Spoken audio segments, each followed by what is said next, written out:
حضرت صفیہ رضی اللہ تعالی عنہ، نمبر 11 حضرت میمونہ رضی اللہ تعالی عنہ۔ آپ علیہ السلام کے کل کتنے بیٹیاں تھیں، ان کا نام کیا تھا؟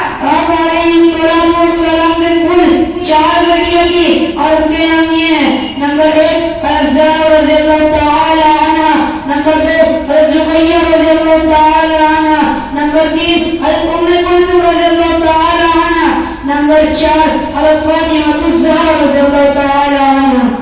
آپ علیہ السلام صلی اللہ علیہ وسلم کے کل کتنے بیٹے تھے، ان کا نام کیا تھا؟ آپ صلی اللہ علیہ وسلم کے کل 3 بیٹے تھے اور ان کے نام یہ ہیں: نمبر 1 حضرت قاسم رضی اللہ تعالی عنہ، نمبر 2 حضرت عبداللہ رضی اللہ تعالی عنہ، نمبر 3 حضرت ابراہیم رضی اللہ تعالی عنہ۔ حضور صلی اللہ علیہ وسلم کے منوں کی مابین مہر نبوت لگانے والے کون ہیں اور اس مہر نبوت میں لکھا ہوا کیا تھا؟ جناب احمد، اس کا جواب یہ ہے کہ جنت کے دربان رضوان میں اللہ کے لانے اور شہید